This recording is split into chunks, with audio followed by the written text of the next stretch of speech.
Richardson up ahead. Look out. Hello. Amari Stoudemire elevates and detonates.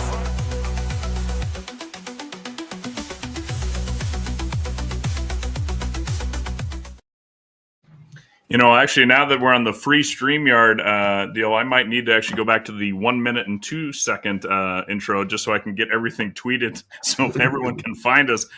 That's too short. And that'll be the frustration for Aussie Suns fans when they watch it and they say, yeah, I just got through your intro. It was about 50 minutes long. And now I'm ready to watch your podcast. So, but welcome in, everybody. Thanks for bearing with us. And welcome to our special guest, Coach Evan B., who some of you may have heard of before. It's been a minute from the He's on Fire podcast.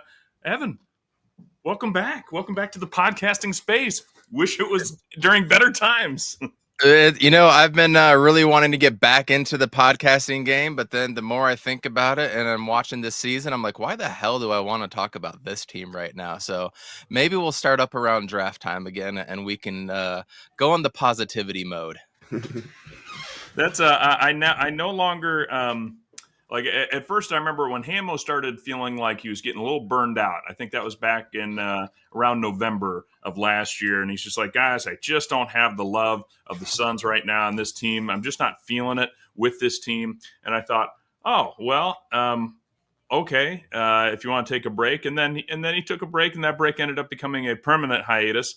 And then Josh, our producer, is like, yeah, I'm just so busy. And I was like, oh, come on, guys. We've got Kevin Durant. We've got Bradley Beal. We've got Devin Booker. And then now I'm like, I think those guys have the right idea. Just get out while you can. I went down with the ship. Bruce, I dragged you in with me. Thanks for sticking on. Yep. No, I'm always thankful for all the Suns fans that, come through this stream and that have been supporting with this down season, because the fact that everyone has been so supportive and has been even listening to us, talk about the stuff that we've had to talk about is very, very great, because to be honest, I don't know if I would want to listen to this. Well, and there was some great commentary from Suns Jams, Mr. John Voida, Darth Voida, who was at the game, and I think it was the one against the Thunder was that he was mentioning, where the Suns were officially eliminated from play-in tournament contention. Yes, the most expensive team in the NBA could not find a way to get into the play-in tournament to have a possibility to make it to the playoffs. We are just that fantastically good. But Mr. Voida said it was very interesting to watch as we were getting blown out by the Thunder, who initially we were keeping up with. In fact, we were up 10 at the end of the first, and we took a 5-point lead into the halftime. It was then in the third quarter where it was 43-26 in that third quarter, and the Thunder just took over and then ended up winning 125-112. But Mr. Voida said it was interesting. The boo birds didn't come out. Suns fans weren't booing. They didn't care. And as a young lady that I used to work with once told me, what's worse than having a guy not like you or like be rude to you or something like that is when a guy just doesn't even pay you any attention because they just don't care. And it's the same switch up if a guy's interested in a girl and she just, oh, who are you? I don't even care to know you. That really stings. And that was, yes, as Saul points out, that was against the Golden State team. And that was the deal. The Suns fans are the uninterested lover for the Suns players. And we're just, you guys aren't going to try. We don't care enough to be upset.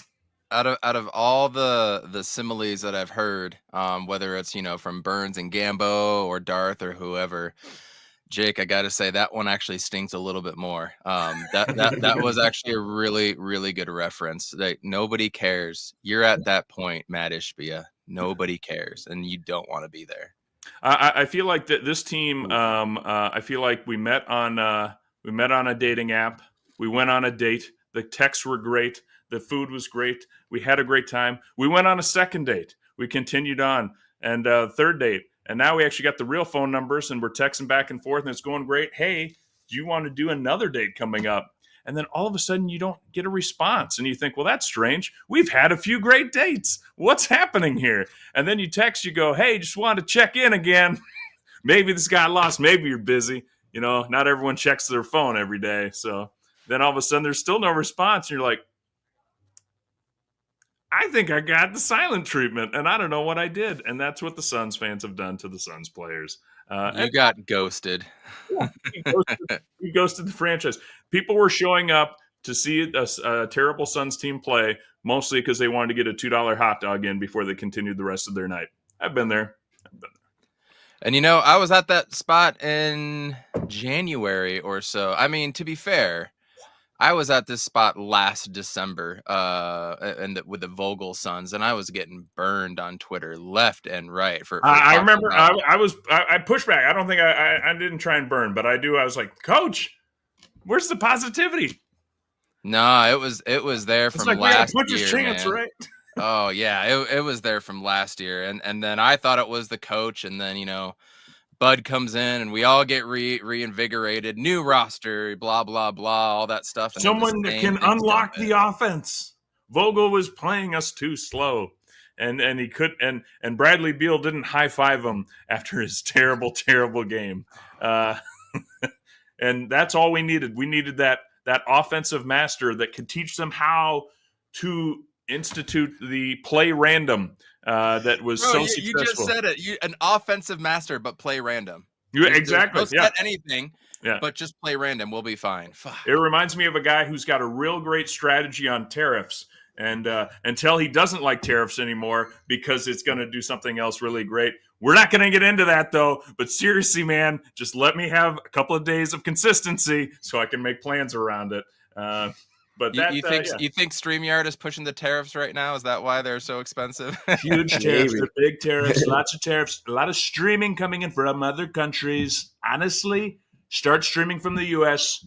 Let's build some streaming jobs right here in Boston, in Des Moines, Iowa. And where are you at, Coach? You're Salt Lake? Salt Lake, yes, That's sir. Right. Oh my gosh, I'm going to be out in Salt Lake in a couple of weeks, actually. Well, we're going to have some drinks to get into some trouble. That's right. Absolutely. Well, as I mentioned, Planeteers, and I apologize. Wait a minute. We didn't even welcome the Planeteers in for this misery session. But welcome, Planeteers. And as the guys have already said, thanks for sticking with us throughout this season. We know it's tough right now. So I thought I would share a little bit of what I decided to do right before the show. I made myself a little cocktail here. And, it's got a good look to it. It's got a little lime wedge in there. And let me tell you a little bit about, AI, of course, has been really a big, talk of the economy over the last couple of years. And so I was like, I'm going to ask ChatGPT if they've got a cocktail recipe for me. And so I mentioned, I need a cocktail idea as my team was just eliminated from making the playoffs, to which it said, oof, rough break. Time to pour one out and lift your spirits. We've got something called the Consolation Prize. It's a little bitter, a little sweet, and a playoff while your playoff dreams have been dashed. And I responded back with, no, this isn't bittersweet. It was the Phoenix Suns, a huge disappointment. Just curious how AI would respond to this kind of input. Its response was, got it. Not a bittersweet moment, just bitter, pure, flaming, trash fire disappointment. All right, let's lean into that. This drink is called The Sun's Out, and So Are We. It starts with 2 ounces of mezcal for that smoky sting of wasted potential. Half an ounce of Aperol because orange and because it fades fast. 3/4 ounce of lime juice, sharp like our collective pain, and half an ounce of agave syrup. Just a touch of sweetness because we tried, hope. Dash of chili bitters or a slice of fresh jalapeno for the burn. Shake everything hard over ice. Take out some frustration. Well, and I responded, I said, that sounds amazing. Unfortunately, I don't have agave syrup or chili bitters. So it said, perfect, just like the Sun's depth chart. Missing the ingredients. No worry. This is, oh my God, I was impressed. Just missing the key ingredients. No worries. We'll pivot. Unlike their defense, here's a stripped down version of The Sun's Out, and So Are We. That still hits hard. Do the mezcal. do the Aperol, the lime juice, switch to a simple syrup or maple syrup if you need a different vibe, and a dash of regular bitters to add some depth that the team does not have. Shake everything with ice like you're trying to shake off this season. Strain into a rocks glass. Garnish with a lime wedge or nothing at all because we're not in the mood. It's still smoky, still citrusy, and now with less effort, just like their fourth quarter rotations. And I was pretty impressed, to which it also said, I was like, that is amazing. And it said, oh, thank you very much. Would you like a second round cocktail called Trade Everyone? Which I was just curious to see. I don't have the cocktail here in front of me. I might make this for the next show. And he said, it said, yes, Trade Everyone. The cocktail for when you're ready to blow it all up. Start fresh from the G League on up. This one's bold, chaotic, and hits like a post-game press conference meltdown. Here it is. Overproof rum. Light it up, literally or emotionally. Rye whiskey, because it's got edge and bitterness. Lemon juice for the sour taste of expectations. Grenadine or a cherry liqueur, a nod to the bloodbath you're calling for, and a dash of bitters, because honestly, let's be real, you're bitter. Shake it all hard like you're trying to dislodge the front office. Strain to a rocks glass over fresh eyes. Garnish with a cherry if you still believe in hope. Otherwise, garnish with absolutely nothing, just like what this core gave you. My goodness. But the Suns are out, and so are we. He's fantastic, Suns fans. I recommend it. And ChatGPT might be like my new best friend, and it might be dangerous because I've got a little bit of a bar set up for my bartending days, and it has a lot of fun. I thought that was like a drink that you would get at the Masters, to be honest with you, like some sort of spiked peach tea thing or something. Mm-hmm. That's kind of what it looked like with the lime in it, man. Yeah, that Aperol gives it that little bit of a twisted color and a little orange hue, and the mezcal, the smoky mezcal. Oh, that's it's good. It's good. If you didn't catch my Twitter account as the Suns were battling for their play-in lives, this was basically what I was screaming to Coach Bud every time they showed him looking somewhat uninterested in this team. Fight back, you ball, fight back. Fight back, you ball, fight back. Sorry, that was just...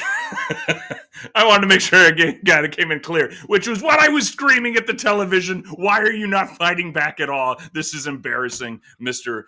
Championship Coach. Honestly, it's the whole franchise, though. I mean, Bruce, what did you see?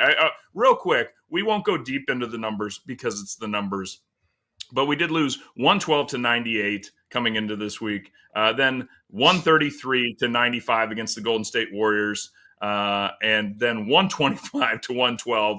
But we capped it off last night by snapping our 8-game losing streak, and we got our first win of April as we put a hurt on the San Antonio Spurs, who pulled Chris Paul and Harrison Barnes in less than 15 minutes. We did beat them 117-98. So, Bruce, remember that 4-game win streak we had? Yeah. I've it's kind of crazy because after that 4-game win streak is when this 8-game losing streak started to cap off, and you see even the Suns lost to a team that they won in that 4-game win streak in the Milwaukee Bucks. So it's really, really crazy to me to see them lose 8 straight in general. I just think that's absolutely ridiculous with this team. That shouldn't be happening with this squad. I also think that Coach Bud, like you were saying, is a little bit disgraceful for this Phoenix Suns team for what he did last night with the fans and chanting that they wanted Bol into the game, and he was set to check in, and then after the timeout was pulled out, and his reasoning was that they cut down the lead from 22 to 18, so he wanted to keep Royce O'Neal in, who was a minus 20. So that doesn't make any sense to me, and I don't know why that was his reasoning. I also would have liked to see Ty Washington and some of those young guys kind of get into the game late at the end too, and they didn't get to play. It's the last home game. You played Devin Booker, you played Bradley Beal for the fans. Why can't you play the other guys that the fans want to see as well? It doesn't really make much sense, but glad they capped off a win on Bradley Beal bobblehead fan appreciation night with the big W. Wait, it was bobblehead night? Bradley Beal bobblehead night was last. It was a fan appreciation night, and they gave away a fucking Bradley Beal bobblehead. Yep. Incredible. The amount of awareness is incredible. Well, I know they try and plan these things out, but this seems like an adjustment could be made. Maybe rush order some new bobbles. I'm not quite sure, but Coach, what's your take on this? I'm curious. So the Bradley Beal stuff. For those who didn't catch the post-game press conference, he said he'd be happy to run it back with this squad. He thinks they've got a good chance. And then really when people are like, "Are you serious?" And he's like, "I'm one of the most naive players in the league. I think we always have a shot, and I just like these guys, and I like working hard with this team, and I like Phoenix, and I want to stay here if they want me here." And so he's hard to like. I feel like as a person, he's hard to dislike, right? Absolutely. I mean, when we were going through our was it the 21 season when we went to the finals, 21-22? That season we started like 8-8 with Chris Paul. I don't know if anybody remembers, right? And it was a little rough. And on my podcast, I was clamoring like, dude, Book needs to be that scorer. If we're gonna ever go anywhere, we need somebody that's gonna put up 25 plus. And he's given us 16, 18, and he's not looking like this guy. And I was like, man, maybe you look at like a Bradley Beal type of player, somebody that can go out and just get an absolute bucket. And Bradley Beal has turned into like a poor man's Landry Shamet. Y'all remember when we traded for Beal and which podcast or what Bill Simmons was like, you know, if when the Phoenix Suns lose that series to the Nuggets, if they have Bradley Beal, I don't know if anything changes that much. And we're all just like, Bill Simmons, you don't know what the hell you're talking about. You're drunk. Of course, everything would be different with that. Nah, man, that's what this dude looks like. Like his twitch, his speediness, his twitch is gone, or he just doesn't want to utilize it anymore. Dude takes more PTO than I do, and I get like 4 weeks off if I want to choose it. And he's a nice guy, sure. Like I that's fine. We're not talking about being a nice guy. We're talking about being a player for the Phoenix Suns organization. We're talking about things that are happening on the court. Beautiful family, beautiful kids. This has nothing to do without any of that. And I feel bad for what his family does go through. Like that sucks, right? But at the same time, like you're getting paid $52 million to deal with this stuff. You are also a professional. And in today's generation with sports, your family, unfortunately, does play a role in that, whether you like it or not, right? That's just the name of the game. Or they're at least exposed to it. Yeah. I mean, you're going to get you can't avoid it. You're going to get exposed to it. I mean, I remember in the late 90s when Joe Klein was on the Suns, his son actually went to my school. His son was a little bit younger. But I remember at the playground going up to him, and some kids were making fun of him for his dad not doing something the other day. So that shit was going on in the 90s before Twitter, before email, before, you know what I mean? So that's right, young guns. We bullied to each other's faces back in the day. Yeah, we did it real life, but like that stuff has happened. It's going to continue happening, but we are talking about things on the court with Bradley Beal, and this has nothing to do with personal stuff. Personal stuff, we're all going to have a different viewpoint, different side of things if you have any type of empathy and are an actual human being. But when it comes to on the floor, man, I don't want to see that dude ever again in a Phoenix Suns uniform, and that's a damn shame to say, because Bradley Beal was one of my favorite players before he came to the Suns. His twitchiness, his explosiveness, his bucket getting, I loved everything about him. And this is it's just a damn shame. Mm-hmm. It's you know, I was looking at his numbers. It's down from last year. He's playing a little bit less as well. He was doing just over 33 minutes last year, finishing up at 32 minutes this year.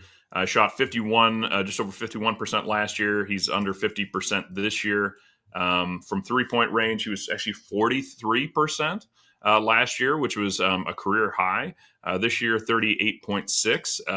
So just not as good there. His free throw rate is down. He was 81.3%. Now he's 80.3. Rebounds are down 4.4 to 3.3. Points down 18.2 to 17.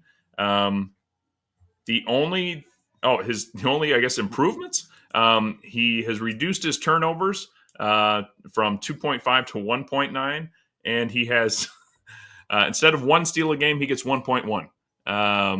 So What were the Bruce, games played last year versus this year? good question. Actually, as of right now, 53.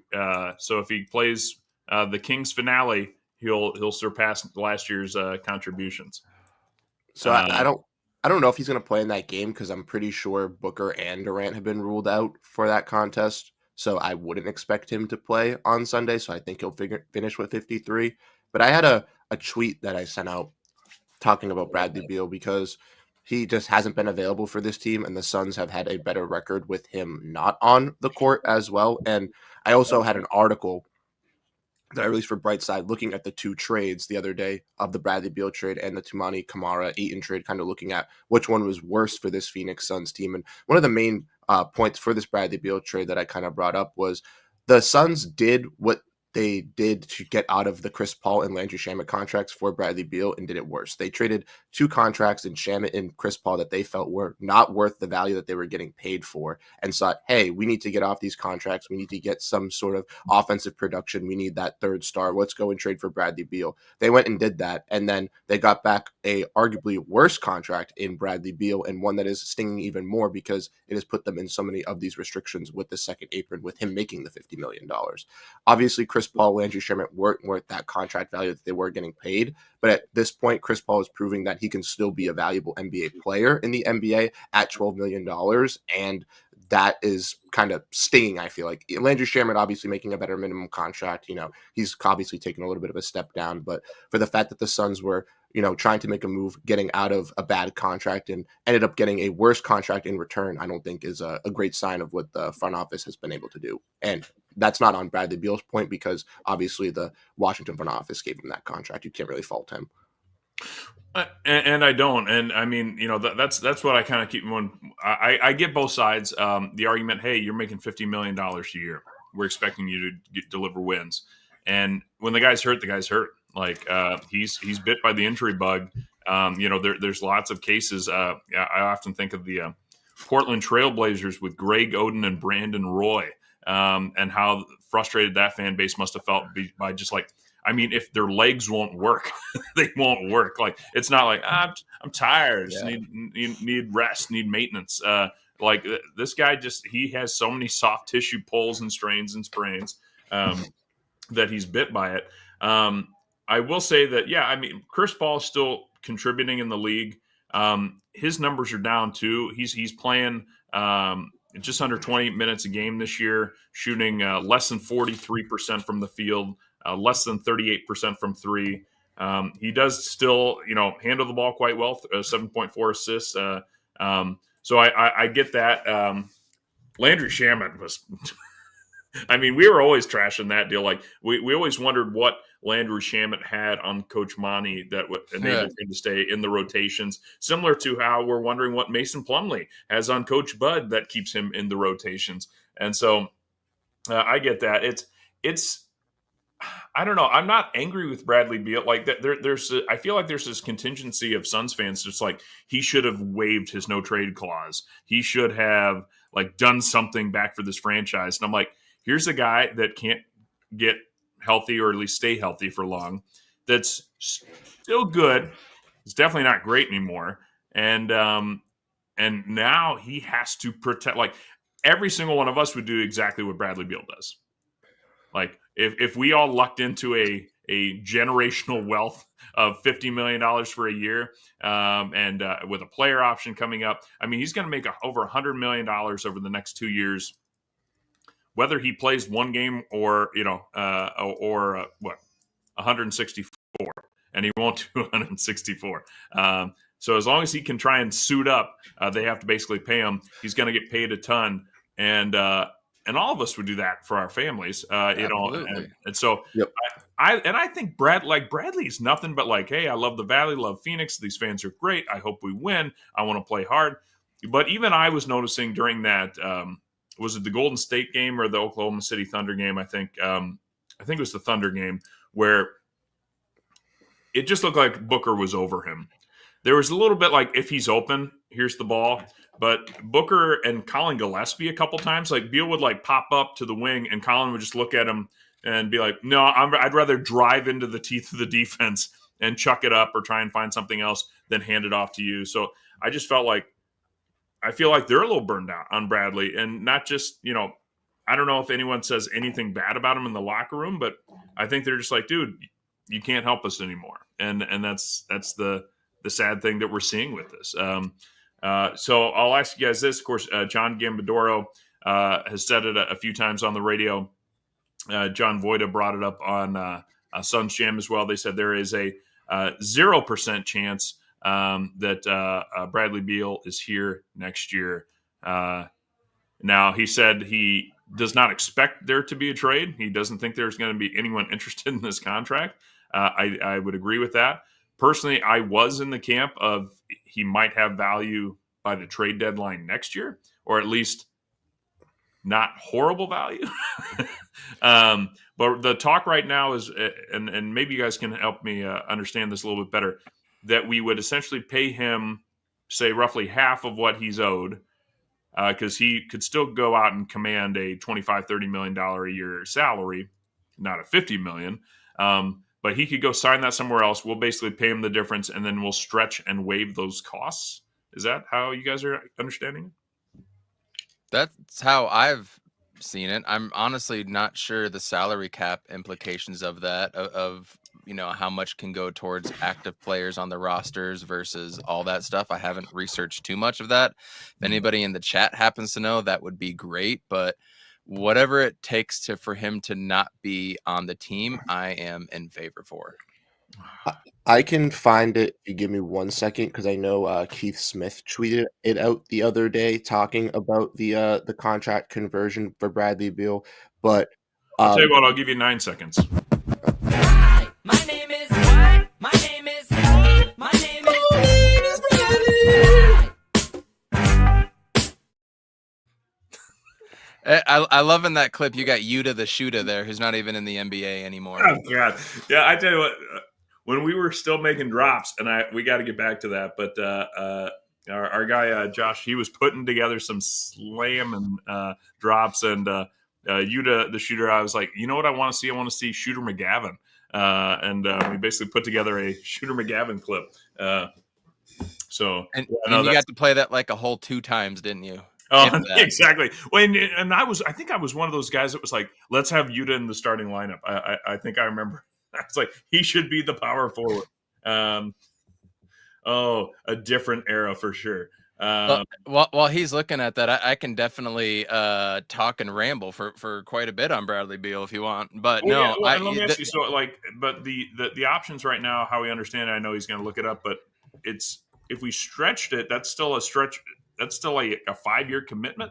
So if we paid him, say, for example, $50 million and said, all right, go out and get your other $50 million somewhere else, and he gets to go somewhere else, are we then on the hook for $10 million a year for 5 years? I think so. I'm pretty sure, but I don't know if it actually counts against your salary cap, like when you're going into I think aprons. It has to a degree, right? Yeah, because otherwise people just buy them out all the time, right? There's a percentage I heard. I want to say somebody said that. It looks like he's got Bruce that. is right. Yeah. He's excited. So I want to give a huge shout out to Keith Smith. He's the best with the NBA salary cap, the guy I go to for everything for Spot Track. He had an article that he released about it. He also had some Twitter stuff that he was talking about, but I found his article that he released. So he gave the 3 ways that they can do it. So they can do the stretch and wave, they can do the straight wave and the buyout, or they can do the trade. So obviously they can straight wave his money off the bill, right? They can just waive that $53 million off if Matt Ishbia really wants to pay the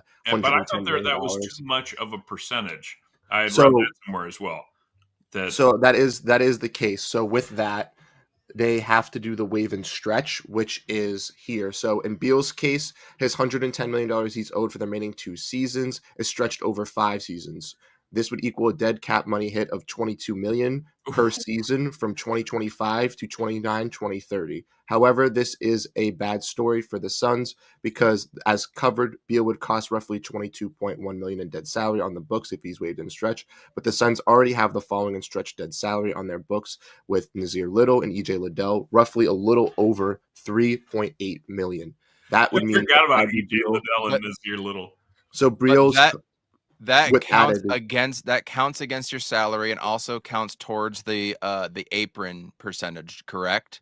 I Mhm. believe so. So Okay. the Suns would be at 25, 9.73, 0.17 in stretched salary. The projected salary cap is 154 million, which means that the total amount of stretch money would be about 16%, 8 of the cap, which would be allowable amount of 15%. That means it's a no-go on waiving and stretching Beal's salary. Now the Suns could work a buyout followed by a waive and stretch transaction, but that gets into a complicated sort space that we haven't seen in the NBA, which was kind of alluding to where I was going to bring up where you guys kind of brought up where they're going to have to buy him out, not his full contract, but buy out 25 to 30 million of the said contract so that it doesn't get that full 50 million to hit that threshold, so they can kind of drop below with the wave and stretch, and then he'll have to go get that rest of the money out there. The one good thing with Beal is, like, compared to like another like recent waiver guy that got waived a couple years ago, Blake Griffin, when he was making $40 million on the Pistons, is that, you know, he was a veteran minimum contract player when he was getting waived.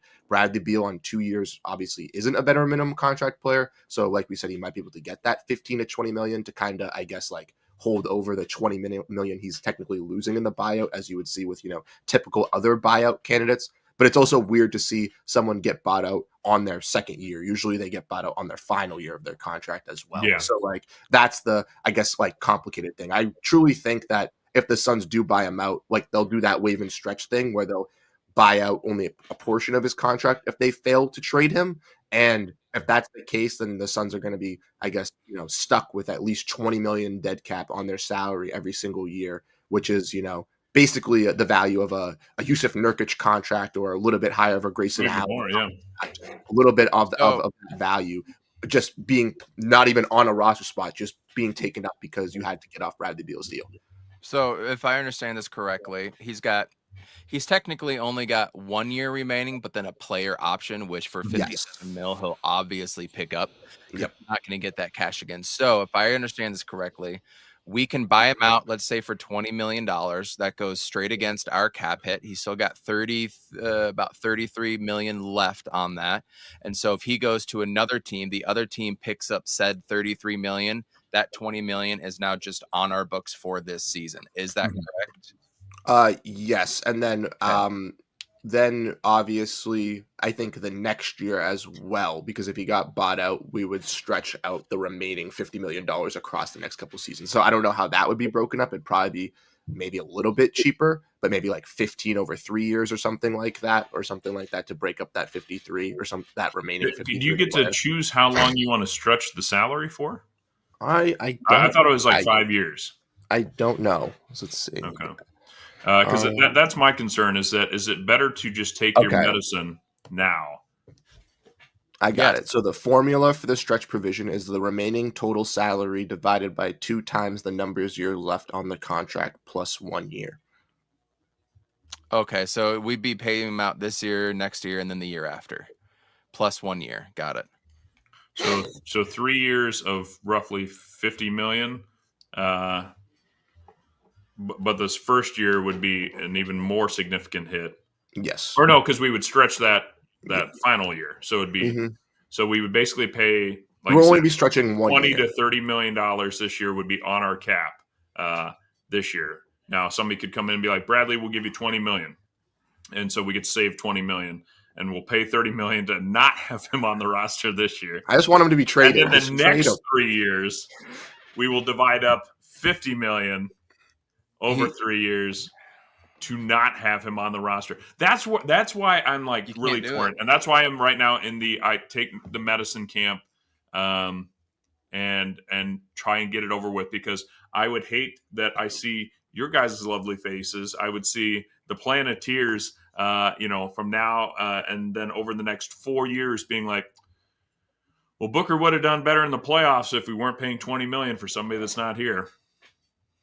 Yeah, I think that's kind of the heart, like, to the strings of the bullet, or the bullet to the heart, I guess, with it all is like, you don't want to deal with having that kind of repercussion, and maybe Booker feeling uneasy with the fact in a couple seasons as well, if they do decide to obviously keep him this year, as that's been the narrative that like, hey, they still haven't put anything around me and we still have this burden on our salary cap. I'm not really going to be able to get anything with this team. I don't want to be here anymore type of quality. But I still think I still have hope that they can trade him. I know Gambo doesn't really have hope that they can trade him, but I think that, like we've talked about on this podcast, there's going to be multiple teams that enter that flag sweepstakes that don't win that flag sweepstakes that are going to get the 6th or 7th pick, potentially even a team that's in the top 3 or 4 that falls into that 6 or 7, and they're going to be frustrated.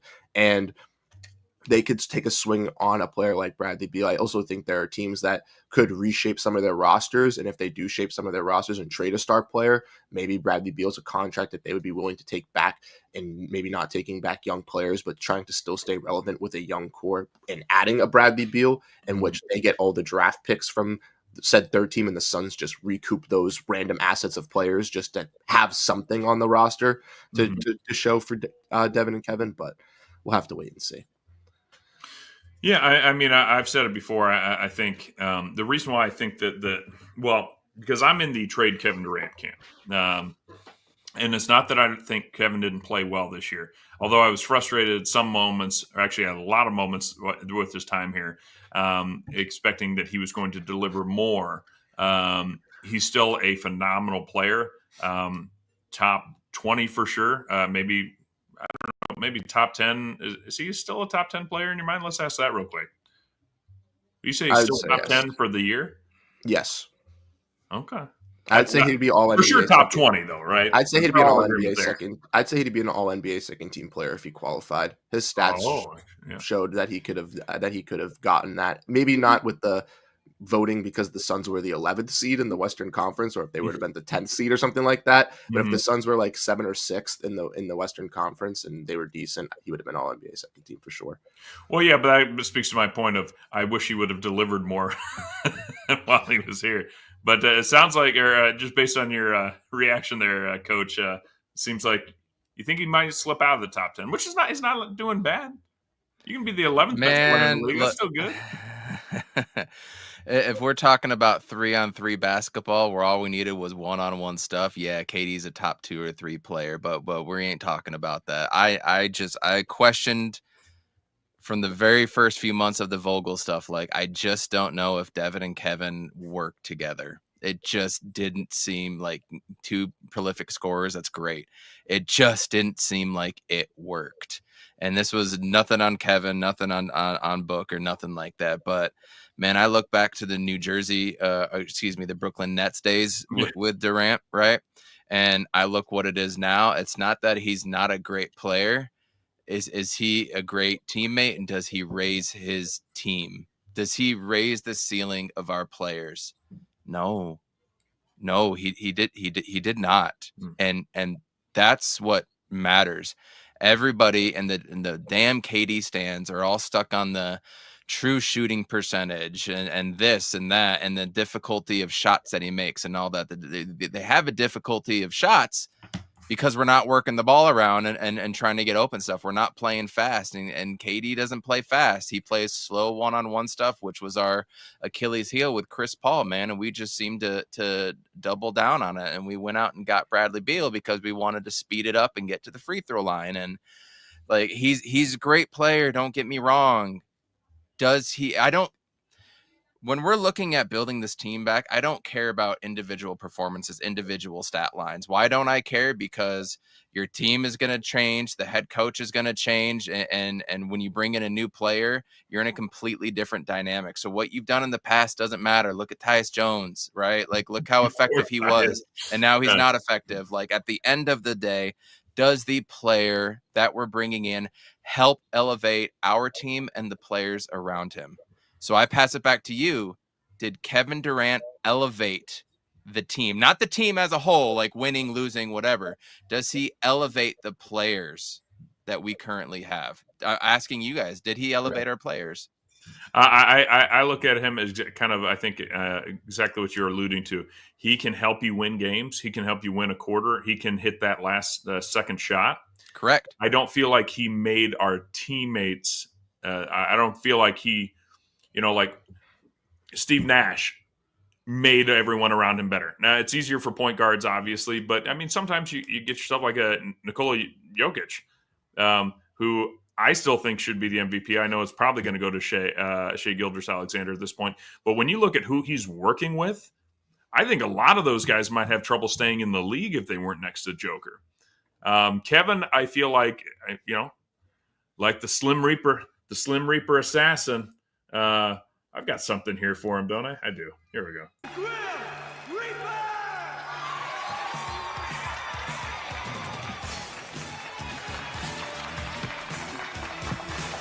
You might be a king or a little street sweeper, but sooner or later you dance with the Reaper.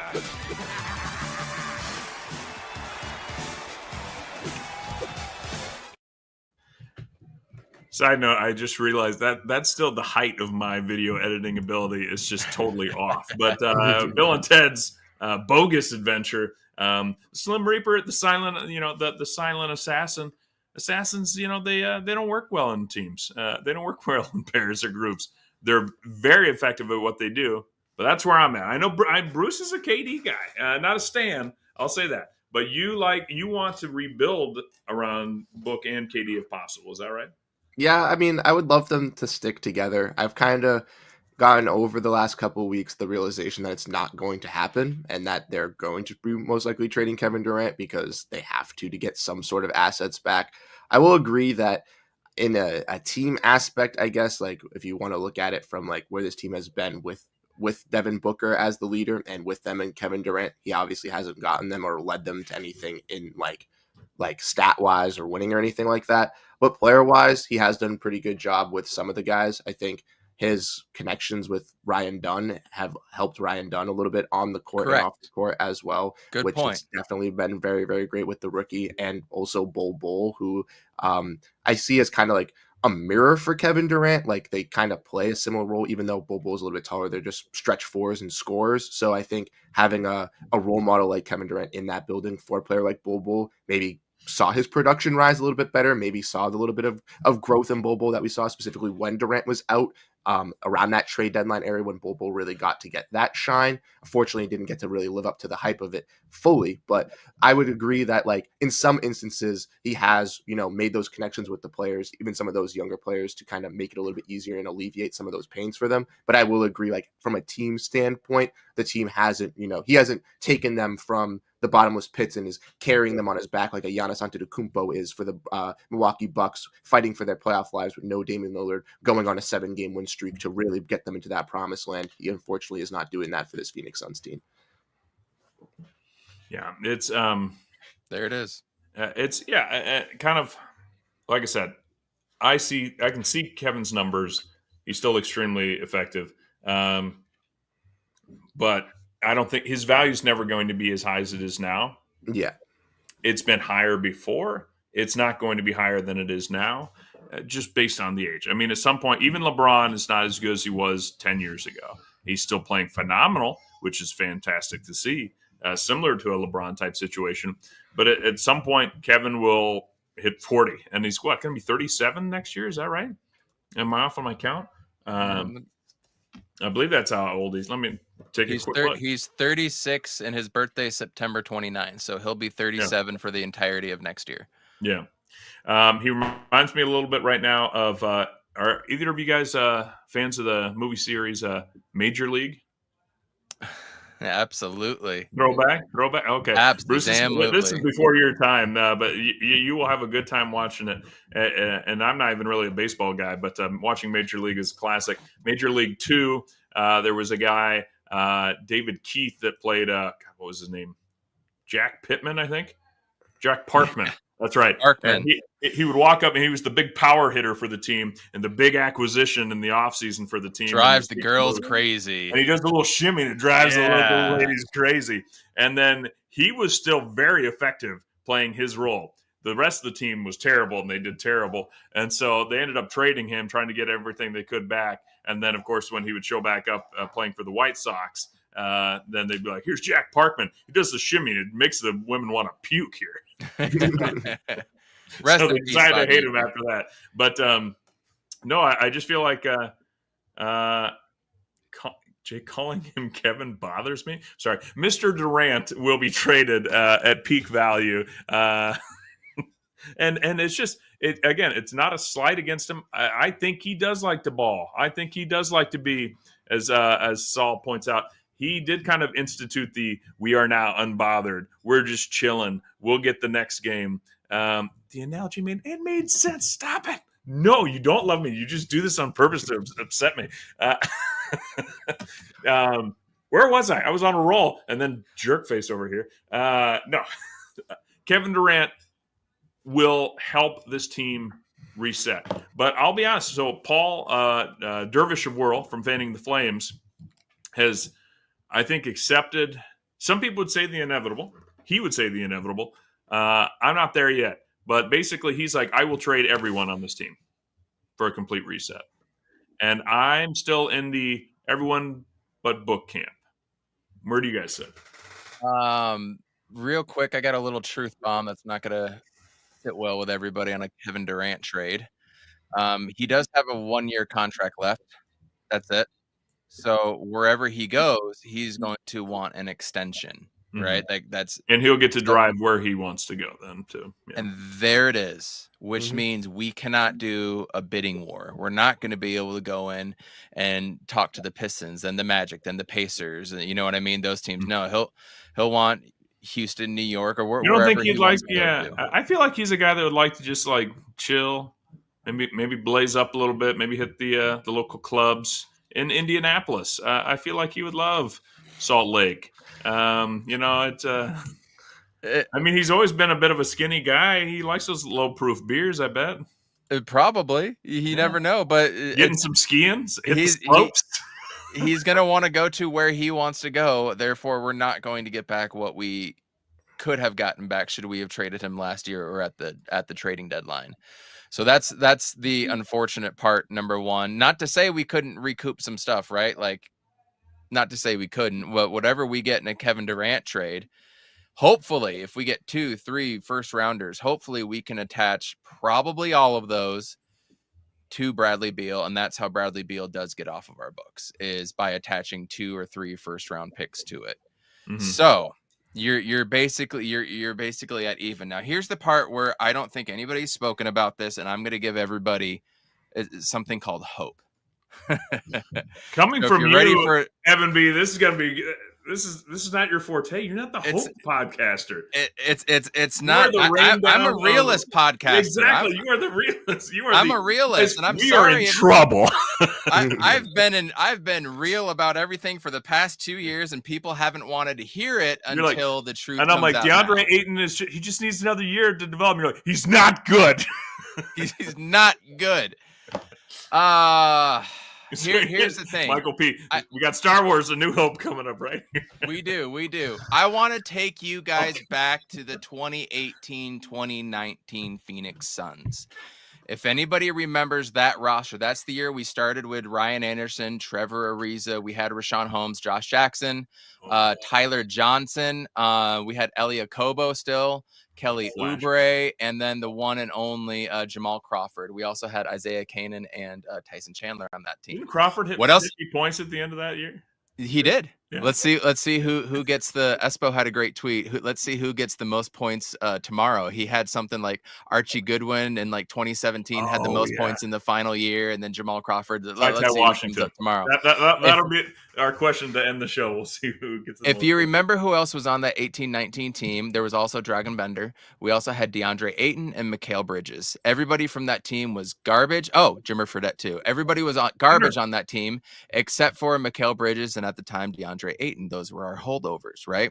Those were our holdovers, and 2-3 years later we go on to the finals, correct? Look at who we have this year. Obviously, we have Devin Booker in his prime. We have a Ryan Dunn. We have an Oso Iguodaro.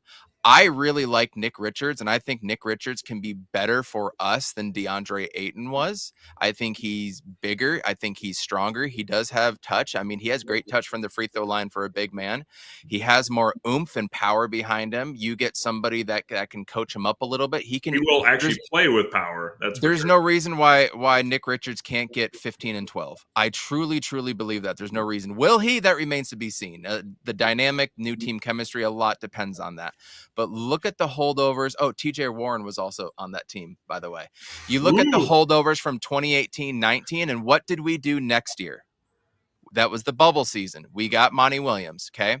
We signed Ricky Rubio. We had Aaron Baines. We drafted Cam Johnson, and then we signed Campaign before the bubble. All of a sudden, that is where our core started to develop, right? That's where everything started to develop. That year was all about getting out of purgatory and maybe making a run to the playoffs, trying to be a 500 team, being a legitimate basketball team. That was our whole goal that year, right? So you take Devin Booker, Ryan Dunn, Oso. You want to throw in Colin Gillespie, that's fine. I don't believe in Grayson Allen anymore. I never believed in Royce O'Neal. Whoa. You mean Big Meal O'Neal. Big Meal. I never believed in him when I saw him with the Jazz when he was playing with Gobert and Mitchell. I never understood everybody getting behind him. But again, what do I know? So the little bit of hope is you're retooling around Book. You have parts that play hard, like Ayton, like Mikal Bridges. When now you have Nick Richards, you have a backup center, which we never really had. Aaron Baines didn't even play in the bubble, right? You have pieces there. You legitimately do. You're a Ricky Rubio away, a Campaign away, a Cam Johnson away. You're 3 small role players away from being back to a 500 team, which right now at 35 and 45, 46, whatever we are, looks pretty damn good. Now you're fighting for a play-in spot. And the next year we go get Chris Paul and Jay Crowder and we're back, right? We're not far away legitimately. People are looking at the doom and gloom. You draft well, which James Jones has done. Yeah, he missed on Jalen Smith. Yeah, he should have picked Tyrese Halliburton. You can go down the fucking line of every single NBA GM that missed a pick. Like Ginobili was the last pick in the NBA draft. That happens. You can't hold that against the GM because everybody has that on their slate. We're legitimately not too far. You pick one good player at the end of the first round if you can trade up, or at the beginning of the second round. Look at Ryan Dunn and Oso Ighodaro. Exactly. As we talked about on this show, like, and Bruce confirmed it too. We might not have the rookie of the year, but we won the draft. Like from where we were positioned, the value we got back, I couldn't even tell you the people that were drafted around Ryan Dunn or Oso Ighodaro. But the fact that they are not just rotational players on our team, but they would be rotational players on anyone's team speaks very well of that. That's a great point. Correct. We're one decent average to above average type of player to putting us over. And I truly believe we need to find a Chris Paul type of point guard, somebody that can pound the ball but also command the respect. A Ricky Rubio was a great point guard from us, somebody that can kind of control the offense. And then Devin Booker needs to stop being point book. Is he great at it? Yes, that's not his fucking role. He cannot be that. He needs to be that killer. We're really not too far away from being where we need to be. And then we have the Royce and the Grayson Allen contracts that we can build and legitimately get something back. We're honestly not that far. We've got to figure out KD and the picks. Then you send off Beal with those picks, and maybe you get 1 or 2 players in return. But maybe you get I'm blanking on his name. I can see him. He's the center for the Kings. Not Sabonis. He's the backup center who I thought was really good. Or maybe Richaun Holmes? Valanciunas. No, not. Oh yeah, Valanciunas is over there. I'll think of his name in a minute. But maybe you can get like a Naz Reid back if you trade Grayson Allen and Royce and try to upgrade their perimeter defense and scoring. You know, maybe you can get something like that. But you're honestly not far away, guys, and I truly believe that. I would agree with you, Evan, 100%. And sorry to cut you off, Jake, but I kind of think the same way with this team, and that's why I think with this Durant trade, why they're going to have to do it. They're going to have to move off of Durant, like you said, to get some sort of value back, so that they can at least get something for Bradley Beal. I'd love to get 2 or 3 picks. I don't necessarily know if that's what we're going to be able to get. I think we'll be able to get 1 to 2 picks, which even if 1 to 2 picks is available, like still using that to get off that Bradley Beal contract will be key. And then once again, getting those like kind of key role players. If even with this team, like obviously it's not going to work, but like if they were able to move off a Bradley Beal contract and was able to get 2 to 3 role players, like if that was physically possible, they would have been able to kind of like rework this team a little bit on the fly and be able to do a little bit of something, I think. And then also with like the Grayson and Royce contracts, I think that with them potentially dropping into the first apron as well, that would be so much easier for them to move off of.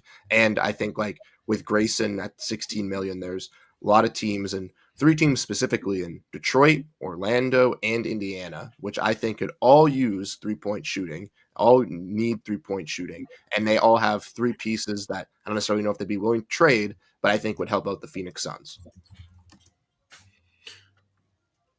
And for the record, I'm on board with keeping a player like Cody Martin, just because of his heart and hustle and all that stuff, and that's exactly what we need. But are you in my camp of we do not keep him on his current? We waive him, and if we want to bring him back on a minimum, or do you think he's worth the $8 million that he's looking at next year? If you can bring him back cheaper, absolutely. But I mean, by the time you trade Grayson, Royce, Beal, and Durant, I don't know if that really matters.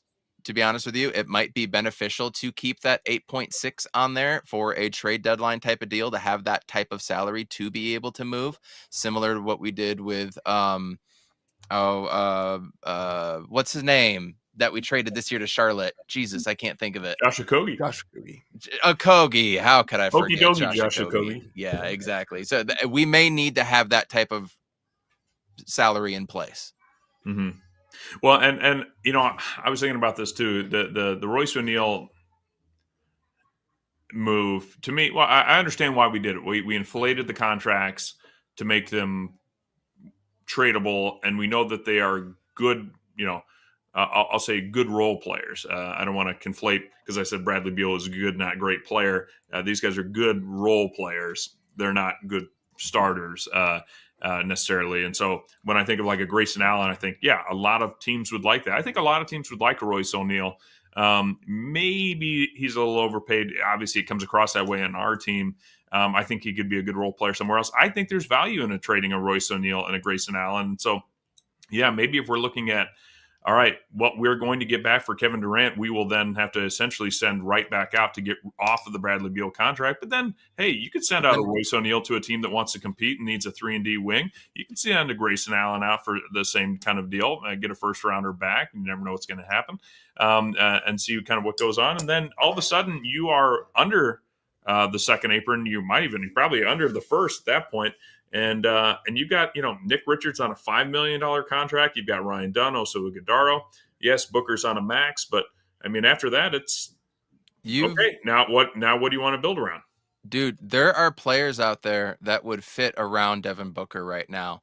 Bruce Brown Jr., I like what he was able to bring. There's a guy like that you could bring in. Miles Turner is going to be an unrestricted free agent, and now you can throw money at him. How about teaming up Booker with a guy that can legitimately protect the rim and he can shoot the three, right? Like having a legitimate big man spacer, you can throw the money at him. That would be great. Now Nick Richards is all of a sudden your backup center, which I love, and Oso can shift to the 4, which he is a legitimately a 4. I still think you need something there to be able to do something, but now you have a little bit of money for Naz Reid, who has a player option for 15 mil. I bet you he's going to want a little bit more than that, which we would be able to afford. Then you've got Dorian Finney-Smith. You've got Duncan Robinson. If you need a sharpshooter, I don't like Duncan Robinson because he can't play defense. Then guys coming in, Mo Wagner. I love Mo Wagner. No, I think that's nobody likes Mo. That's the type of that player Adam that Sandler movie did him dirty. Correct. He's a hustle type of big man, though, guy that's going to go after the second and third possessions. You know what I mean? You've got a Jonathan Kuminga out there. You've got Dario Saric. Oh, my bad, not Dario, but I just had to throw in Dario in there. There are guys out there that you can build around with Devin Booker. There are guys. And now this is what I'm talking about. Now, all of a sudden, you just elevated the ceiling of your roster a little bit, and you're a 500 team, maybe a couple wins before, and you're one player away at that point again to really propelling yourself to be a top player again. Because at that time, Minnesota is going to be in purgatory hell when it comes to salary cap. OKC is going to be in hell. Boston's going to be in hell. Like, we're just not far away, you guys, and there are players out there, not to mention what you might pick up in a deal coming back from Grayson or Royce, right? Mm-hmm. Well, I would say that we are at least a full year from yes competitive playoff ball. I still remember, gosh, let me take you guys down a trip down memory lane when I was trying to convince myself that Hakeem Warwick, Josh Childress, and Hidu Turkoglu were going to be the acquisitions that we needed to replace Amari Stoudemire. I was 100% on that train too, man. Well, and so I think, honestly, I think that's going to be a little bit of what this offseason is. It's going to be, what is the top offer we can get back for Kevin Durant? Can we convince anyone that doesn't get Cooper Flag that, hey, a veteran like Bradley Beal that had to share the backcourt with Devin Booker and had to play with Kevin Durant, so his numbers are all down. He could play for you for 2 years, and you guys will still be bad, and he'll teach your guys how to play competitively. Well, not competitively, because he never really did that for the Wizards. Okay, you'll have a guy that can score. You need to score. I don't know. That's why I continue to convince myself that Bradley Beal would have more of a palatable trade value at the trade deadline next year, because one team has to convince themselves, all right, we're going to have this guy for about a year and a season and a third of a season. And when you have a bad team, maybe you accept that you're going to be bad for a little bit. So that's why I'm still there that trading Bradley. That I understand that the idea, as Gambadoro said, 0% chance he's in on the roster next year. I have zero inside source, but I just think that to make it less painful for the Suns, there's a better opportunity to trade him at the deadline next year than not. You know who else is a free agent who would look great next to Booker? Yabusele. Yes. Who's going to be cheaper too. From the 76ers?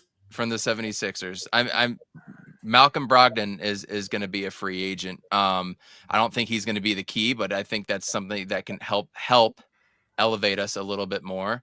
Fred VanVleet, I don't think he's going to be the guy that we want, because he's not going to be able to play defense either, but I think he'd be better than what we currently have. So there are players out there, man. Well, and I do not say that, Justin. But it's more of a hope deal, actually. And shout out to King Nacho, because he threw out Mikel, and I don't know why, but it made me think of. You guys remember Mikhail Petrus that we brought in for the Suns? Dude, he was so dope with the Magic. Oh, exactly. So Here comes Magic. Our 3D wing solution, and it was like, wow, that guy. Yeah, he disappeared from the league shortly after. But you guys, none of this. We just kept Earl Clark. Earl Clark. Jesus, we could go on and on. None of this matters if Ishbia doesn't define what he wants as players and our identity. Mm-hmm. We need to have a front office guy that's going to tell us what to do and what not to do. I mean, perhaps if Isaiah Thomas did come with at Ishbia at the very beginning, perhaps it goes a little bit differently. Now things could have gone tumultuously worse. You never know. But none of this matters if we don't define our identity from the top to the bottom. Mm-hmm. None of that. Coach, GM, it doesn't matter. We need a legitimate president of basketball operations that goes. And Burns and Gambo had a great point, man. We don't know what that dynamic is right now. We don't know what the decision maker is. If it's Ishbia, is it Bartelstein? Is it Jones? Is it a collaboration? Do they talk? Yeah, sure, they talk. But we don't know. And Ishbia is not an NBA guy. Mm-hmm. He was a bench guy under Izzo, for crying out loud. He was a bench guy. He never got into basketball. He doesn't know anything about this except for the little experience that he does have. And yeah, he was in basketball conversations. He would hang out with Jason Richardson, who banged Steve Nash's wife. And that's not a great, person to be talking to about basketball. You didn't? Yeah, you didn't know that? No. Oh, so you want to know why the Suns screwed everything up and why Nash had to leave and Jason Richardson was still on the roster? Yeah, that's why. I had zero insight to that one. Yeah, that's why I firmly believe we never won a championship during that time because of all this stuff. Yeah. Jason Richardson. That's why Steve Nash got a divorce and why he needed to leave Phoenix. He had to get out and he wanted to go to LA and all that stuff. Which, by the way, at least we're not the worst big three of all time. Canadian. We're not the worst big three of all time. We're not Dwight Howard, Kobe, and Steve Nash. That was arguably the worst big three of all time, right? That's the biggest failed experiment. So we're not that. But yeah, that's a terrible black mark on Phoenix Suns history. But Matt Ishbia, yeah, as to Jay's point, he was a freaking walk-on. He was a walk-on. Matt Ishbia doesn't know what's going on. I don't know if anybody knows anything about Bartelstein. I don't trust that guy. There's something about him I just don't like. And James Jones never wanted to make the Kevin Durant deal until Ishbia came in. And so, like, I trust what James Jones does, but do they? So we don't know what's going on at the top of the front office, so none of this will matter. So if all these moves are made without anything happening at the top of the front office, I will still be in dire disarray from a Phoenix Suns standpoint. Well, so do you think James Jones has to go because of some reason? I think James Jones could stay. I think it's fine, but we just don't know who's making the decisions. Is James Jones making the decisions? If he's the one that's been doing all this, we can have a different type of conversation, but we don't know. Mm-hmm. Yeah, I would agree. I think one of the main kind of everyone's finger pointing, right? Everyone's blaming the players, the coaching, the front office. Everyone's kind of pointing a finger at someone. But the point is that we don't know who's making these decisions or making these moves is really, really key. Because if there was someone to kind of like pinpoint on or to kind of like, I guess, like really understand and like figure out who was the deciding factor, then we could take the aggression out on said person. We don't know if it's Ishbia. We don't know if it's James Jones. James Jones, I saw his contract is also coming up this season. So he is going to, so the Suns might not even be able to like, they don't have to bring him back if they don't want to. They obviously can bring him back, but that'll be a little bit of a deciding factor as well. But I agree with you, Evan, that they need, I guess, a clear direction because we see with this Suns team, the roster construction of this squad is just the same type of players. It is scorers and shooters on the wing and no defense at all besides Cody Martin and Ryan Dunn. And Nick Richards, I guess, if you want to give him defense. But Booker offense, Royce O'Neal can play some defense, but isn't the best. Grayson Allen's not the best defender. Bradley Beal's not the best defender. Tyus Jones isn't the best defender. Colin Gillespie isn't the best defender. Those are all key rotational players that play for this team that can't play defense and can't play on that side of the ball. So I do think that they need to go out and kind of address that at the wing position and finding some more of those types of players and finding those roles that they don't have on this team to put around Booker, like you were saying. And kind of, I think the point guard should be a little bit of like a playmaking defensive type of guard, someone like they're not going to get an Amen Marcus Thompson. Smart. That would be perfect. The Wizards. Marcus Smart would be, I would like Marcus Smart. I would like, that. Oh My God. We're Marcus, trading Beal back to Washington because Washington's the only person that wants it, and we're going to get back Marcus Smart. That's going to be the only thing we get back because we're going to send a shitload of picks, and that's going to be perfect for us, honestly. If you want, and Beal gets to retire in Washington, setting all the records for the franchise. Yeah, I wrote my article about that today, and that's one of the trades that I put was Washington for Smart, and you can do either Middleton or Poole, whatever one you want to do. Middleton's going to be a free agent. Nah, he has 1 year, I believe. Player it's expiring. He has a player option for $34 million. Okay, He's gonna. So then never mind. I'm sure he'll pick that up. So then it would have to be. So it would have to be Poole, and it would have to be Smart in the trade, but.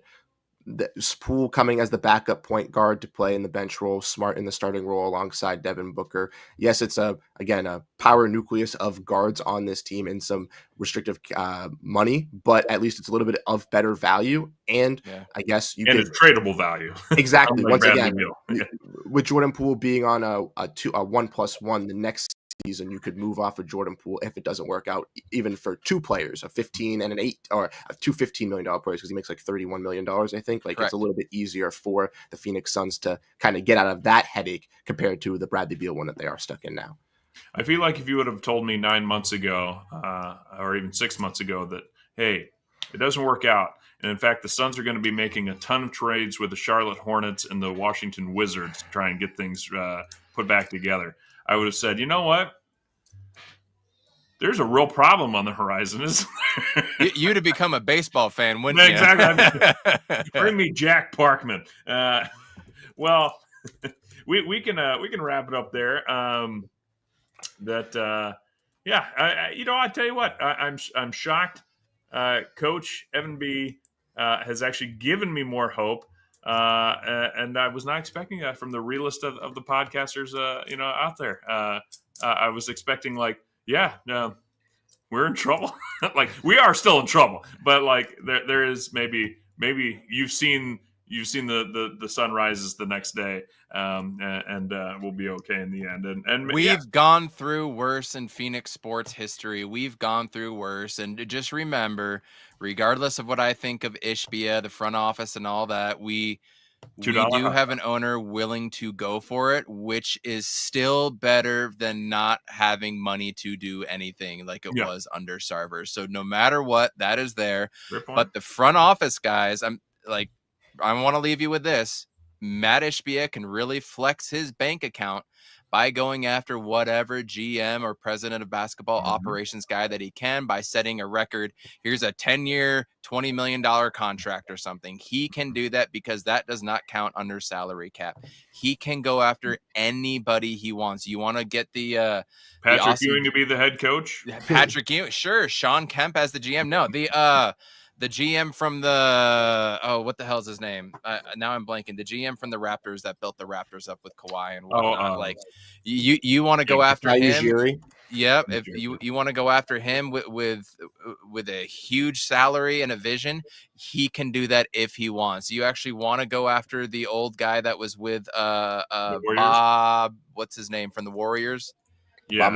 Bob Myers. See, this is the part of podcasting I'm bad. If you want me to pull a name, I always have an issue with that. But he can do that, and he has to do that this year. This year, he has to come up with an identity for the team and go from there. That has to be the strength. If he doesn't do that, next time I'm on, 1 or 2 or 3 years from now, we're going to have big conversations about this. Well, and so here's the final question before we get into a prediction deal. But does Booker need to be here next year? Are you guys on board with that? Or are you in the Dervish World camp that if it helps us, move towards a brighter future, we got to move him out? I think they need to keep him. I would keep him. I would only trade him if he asks out. That's the only way I would do it. If he feels uncomfortable, if he doesn't want to go through it, you respect the star player. But there should be no way that all indications say he'll stick around. Exactly. So if he wants he's going to to stick. But yeah, he also wants it to be his team forever. He wants to be that guy when he's 50, where everyone's buying him drinks at the bar. Yeah. It happened with Kobe, dog. It happened with Kobe in those years when we played them in the playoffs, and 1 or 2 years after when they had like the Smush Parker on their team, and a whole bunch of nobodies. Like, it happened. He flirted with leaving LA to even come to Phoenix, if you remember back in the day when he was a free agent, but wanted to stay there. And then Jason Richardson slept with his wife, and he said, "I'm sticking around." You got to keep Book. You've got to, and if a year or two from now it's still not working out, you do have to know when to pull the cord though, and then have a bigger tradable asset. You can't wait till his value is so low that we get nothing back. So you do have to know when to pull the trigger at the same time. Well, real quick, because we like nicknames on the show as well. Bruce, do you know what Gershon Yabusile's nickname is? Gershon Yabusele's nickname? Oh, yes. According to Basketball Reference? Yes. The polar bear, white polar bear, something along those lines. Close. He's White the dancing bear. Dancing bear. That's what it is. Yes. No, I knew it. Think of the drops you could do. Oh, I know. It's no Blue Magic. It's no Debo like Grayson Allen. And I will miss Blue Magic when he's gone. But Big Meal O'Neal, I won't miss as much. Wait a minute. Was that the drug that was in the Denzel Washington movie? When they were, with Russell Crowe, and they were selling cocaine. Was that throwback American Gangster? American Blue Magic. That's what it was. It was American Gangster, right? Yeah. Big Gherkin? No. Oh, that was okay. I thought that was the drug. No. Big Blue Magic. That's what it was. Okay. You were saying like Matt Dancing Bear or something. I thought it was something closer to that lines, but I was wrong. Never mind. Yeah, I'm fine with adding the Dancing Bear. He's impressed me every time I've watched him play. It's like, give me people that hustle. Give me people that get mad when they lose. And let Booker be the nice guy that wants to just be like, man, we're just going to chill. And then give me 14 guys that get pissed off every time something doesn't work out well next to him. But go ahead, Bruce. Could you imagine a team of Gershon Yabusele and Sandro Mamukelashvili standing next to each other and playing for this Phoenix Suns team? No, because of just how the announcers would have saying their name. Sandro Mamukelashvili absolutely shined out. Got to give him his props. Seton Hall GOAT from my alma mater. Balled out versus the Suns last night. Forgot to mention that in the Spurs recap. But he would be a nice little offensive big for this for the Suns on the little. Wait, is he the guy that got the clock from Flavor Flav the other day? Yes, he is. Yeah. That is my guy. That's okay. Well, all right. Predictions from where we can find you guys. We play the Sacramento Kings tomorrow, Sunday, to close out what has been nothing short of one of the, I'll just go ahead and say it, the most disappointing Suns season in my Suns fandom so far. But we play the Sacramento Kings in Sacramento. And instead of telling me what record we're going to go with, how about who on the Suns will be the leading scorer and how much will they score? And let us know where we can find you. And let's start with Coach Evan B. Ryan Dunn is going to score the most points tomorrow. He'll be our leading scorer. Okay. But you can find by how much he's going to get 29 tomorrow. He's going to just like miss his last 2 shots or something to get a 30 ball. But no, it's going to be him. You can find me at Coach Evan B on Twitter every once in a while at He's on Fire podcast. Hopefully we start it back up soon for the kids that don't know. Find me there. All right. And Bruce, your thoughts? All right, so my leading scorer is going to be Colin Gillespie because he is going to absolutely torch this Sacramento Kings team, and the Suns are going to reward him by not giving him a contract at the end of the season and letting him walk in free agency. I think that the Suns are going to have a great game. Gillespie is going to get his career high. He is going to get 25 in this game for the Phoenix Suns, I think, and the Suns will win on that as well. You can find me over on Twitter and at Blue Sky at Bruce Velez for all my Phoenix Suns and Boston Celtics takes. You can find me over at Digest Media as well on YouTube where I do Celtics and Suns Digest, and you can get my writing at Bright Side of the Sun and at Last Word. I'm having a Bright Side of the Sun article coming out about some Bradley Beal trades, so if you guys are interested in that, definitely check out that article coming out today. All right. And I'm going to say no. The leading scorer is going to be Monty Morris. Just kidding. That poor son of a gun. I tell you what. Remember when we thought he was going to be the starting point guard, and then we got Tyus Jones, and then he didn't do anything either. And poor Monty. I just looked it up. Monty played 3 times in March. He's played once in April. Fucking Monty terrible. Morris, man. I feel bad. Shout out to my alma mater, Iowa State University, Monty Morris. But I'm going to go with Ty Washington. Ty is going to go in there, and they're going to give him a ton of run. And I'm going to say 35 points for Ty. I think he's going to get that, was it Alec Peters treatment? If you remember the backup center was from the second round that I think he went to play in Russia shortly after that. But he went out and scored something like 38 to close out his son's career in his 1 year in the league. So I expect that for Ty. Let's go Ty to lead the team. Let's go 35 points. At this point, I'm over it. So, Bud, Fight back, you ball, fight back. Fight back, you ball, fight back. That's just all I want to see. So just fight back somehow if you want to. Honestly, I'm over you, Bud. I can't wait to fire you and get Patrick Ewing, or at least somebody that actually gives a crap to be out there and coaching this team. Find me at Fallen Founder. Find us next week at Suns Planet Podcast. Thanks again, Coach Evan B., for stopping by. Hope you guys all enjoyed the show. And where's oh, you know what? There it is. Okay. Al McCoy, take us home, buddy.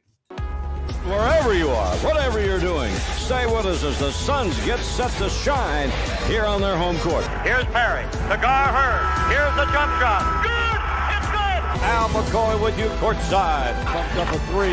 Suzanne! He ties it. Hey, D.A. Al and Tim up here. happy birthday! Right. Yeah. I know it's all the happy birthday, baby. Here's Cameron Payne out on top. Durant, 3-pointer straight away. Suzanne!